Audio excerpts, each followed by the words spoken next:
जयसिंह धामी बेपत्ता भएको 1 महिना छानबिन प्रतिवेदनमा सरकार पन्सिँदै चरी चिलैमालाई 13 दिनमै 1 करोड भ्युज।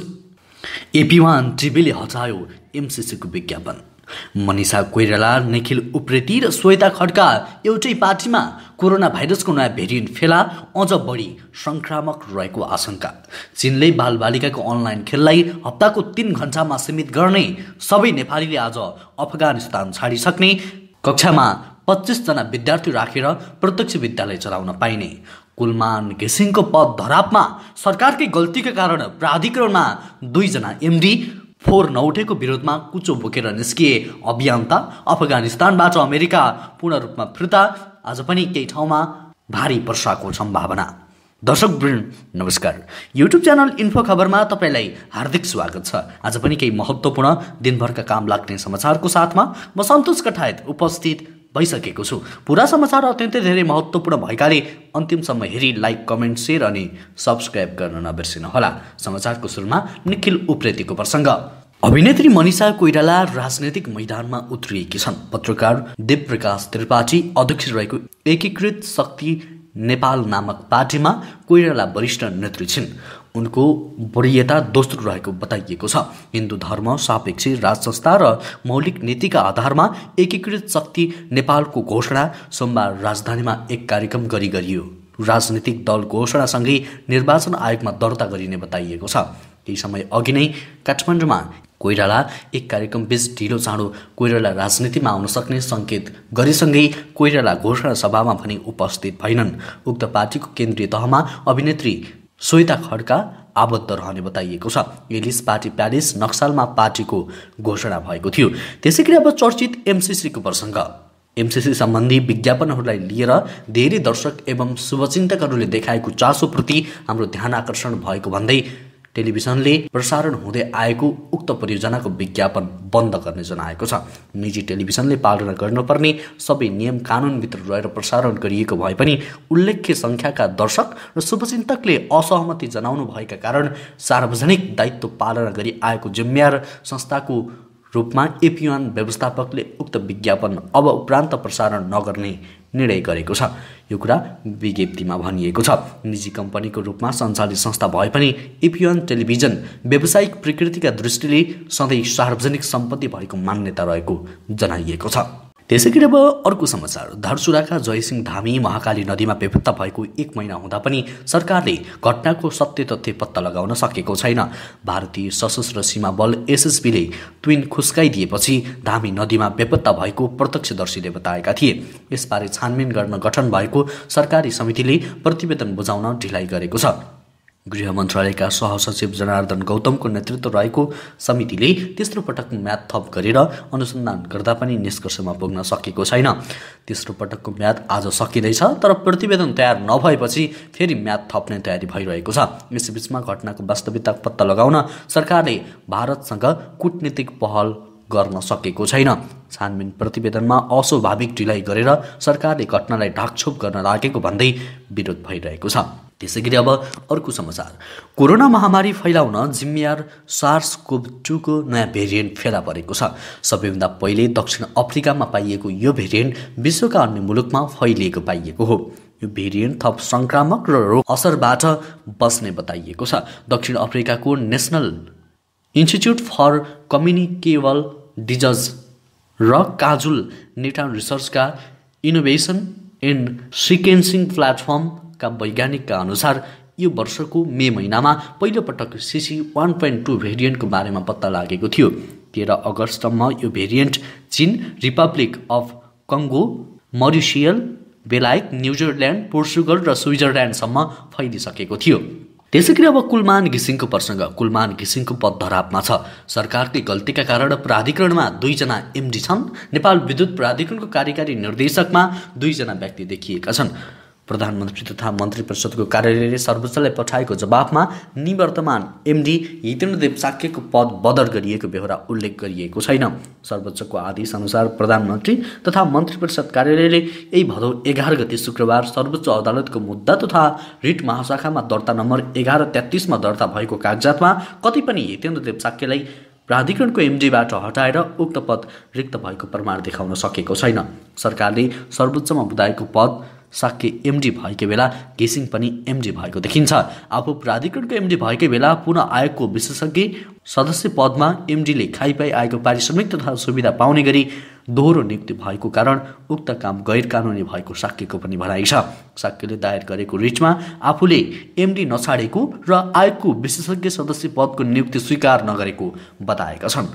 दर्शक, तपाईँ कुलमान घिसिङको पक्षमा हुनुहुन्छ भने आई सपोर्ट कुलमान घिसिङ भनेर सबैजनाले कमेन्ट गर्नुहोला।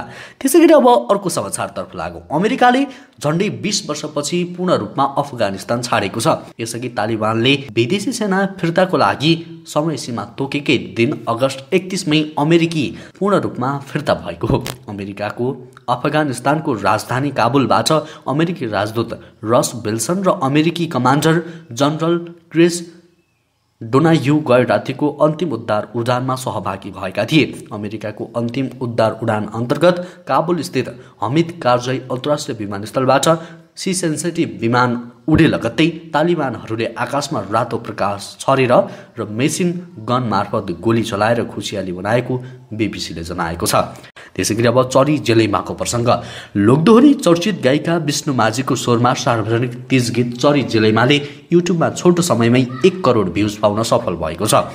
युट्युबमा सार्वजनिक भएको 13 दिनमा मङ्गलबार यस गीतको भ्युज 1 करोड पुगेको हो। यो सँगै युट्युबमा हेरिएका गीतमध्ये छोटो समयमा 1 करोड भ्युज पाउने गीतमा चरी जेलैमाले रेकर्ड राखेको छ। यसअघि सबैभन्दा छोटो समय 15 दिनमा प्रकाश सपुतको कुरा बुझ्न पर्छ र अस्मिता अधिकारीको टाढा भए पनिले 1 करोड भ्युज पाएको थियो। पुतलीको भट्टी भाग 17 का रूपमा सार्वजनिक चरी जेलैमा विष्णुकी श्रीमान सुन्दरमणि अधिकारीको शब्द तथा सङ्गीत रहेको गीत हो। गीतमा विनोद बाजुरालीको एरेन्ज, महिमा आचार्यको कोरस गायन रहेको छ।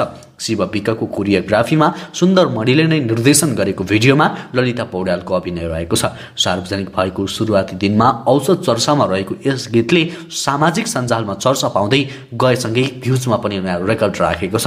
यो गीतले 24 घण्टामा 10 लाख बढी हेरिएको गीतको समेत रेकर्ड राखेको छ। दर्शकबिन, विष्णु माझीको यो गीतले रातारात रेकर्ड राखेको छ। तर विष्णु माझी भूमिगत नै हुनुहुन्छ। दर्शकबिन, विष्णु माझीको विषयमा अहिले सामाजिक सञ्जालमा चर्चा भइरहेको छ। यस विषयमा तपाईँको धारणा के छ? कृपया कमेन्टमा आफ्नो धारणा व्यक्त गर्नुहोला। त्यसैगरी अब अर्को समाचार। तनहुँको ब्यास नगरपालिका भित्रका विद्यालयमा 25 जना राखेर प्रत्यक्ष कक्षा चलाउन पाइने भएको छ। नगरभित्रका सामुदायिक तथा संस्थागत विद्यालयमा अबदेखि प्रत्यक्ष कक्षा सञ्चालन गर्न ब्यास नगरपालिका शिक्षा, युवा तथा खेलकुद शाखाले निर्देशन गरेको छ। नगरपालिकाका भित्रका विद्यालयहरूमा कोभिड-19 को कारण प्रभावित भएको सिकाइ प्रक्रियालाई निरन्तरता दिन भन्दै नगरपालिकाको गत भदौ 8 गते बसेको बैठकको निर्णय अनुसार वैकल्पिक माध्यमको प्रयोग गरी पठन पाठनमा निरन्तरता दिन विद्यालय निर्देशन पालना गर्न नगरपालिकाले विद्यालयलाई अनुरोध गरेको छ। नगरपालिकाले सम्भव भएसम्म वैकल्पिक विधि अनुसार अनलाइन कक्षा सञ्चालन गर्न समेत भनिरहेको छ। त्यसैगरी अब अर्को समाचारतर्फ लागौँ। लामो समयदेखि काठमाडौँ उपत्यकाको फोहोर व्यवस्थापनमा ध्यान नदिएको भन्दै सरकारलाई सरसफाई अभियन्ताहरूले मङ्गलबार रत्नपार्कमा साङ्केतिक प्रदर्शन गरेका छन्। करिब 50 जना जम्मा भएर रत्नपार्कदेखि ठमेलसम्म उनीहरूले फोहोर सङ्कलन गरेका थिए।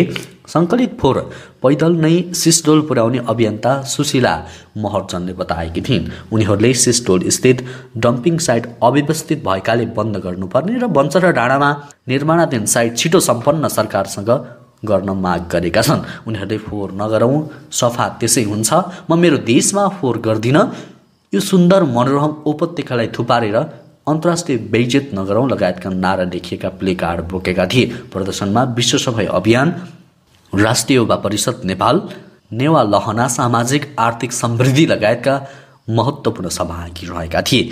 त्यसैगरी अब अर्को महत्त्वपूर्ण समाचार। चीनले बालबालिकाको अनलाइन खेलको समयमा व्यापक कटौती गर्ने घोषणा गरेको छ।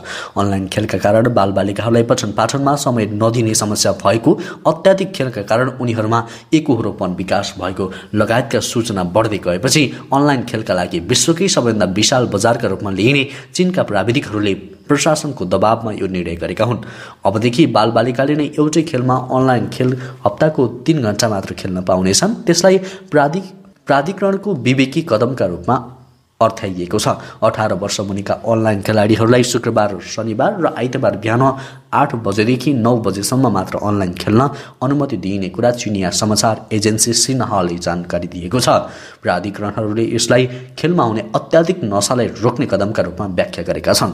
दर्शकबिन, नेपालमा पनि पब्जी, फ्री फायर लगायतका गेमहरूले बालबालिकाको मनोसामाजिक मस्तिष्कमा असर पुर्याउँदै गइरहेको छ। नेपालमा पनि पब्जी, फ्री फायर बन्द हुनुपर्छ भन्ने कतिजना हुनुहुन्छ? कृपया कमेन्टमा सबैले आफ्नो धारणा लेख्नुहोला। त्यसैगरी अब मौसम सम्बन्धी सामान्य जानकारी। हाल नेपालमा मनसुनी वायुको प्रभाव रहेको छ। देशभर सामान्य बदली रही प्रदेश नम्बर 1 गण्डकी प्रदेश, कर्णाली प्रदेश र सुदूरपश्चिम प्रदेशका थोरै स्थानहरूमा हल्कादेखि मध्यम वर्षा भइरहेको छ। मङ्गलबार देशभर सामान्य बदली रहे पनि केही स्थानहरूमा हल्कादेखि मध्यम वर्षाको सम्भावना रहेको छ। सुदूरपश्चिम प्रदेशका 1-2 स्थानमा मेघगर्जन, चट्याङसहित भारी वर्षाको सम्भावना रहेको छ। बुधबार देशभर सामान्य बदली रही केही स्थानहरूमा मेघगर्जन, चट्याङसहित हल्कादेखि मध्यम वर्षाको सम्भावना रहेको छ। बिहिबार देशभर सामान्य बदली रही केही स्थानहरूमा हल्कादेखि मध्यम वर्षाको सम्भावना रहेको छ। हवस् त दर्शकवृन्द, अहिलेलाई केही चर्चामा रहेका महत्त्वपूर्ण समाचारको सिलसिला यति नै।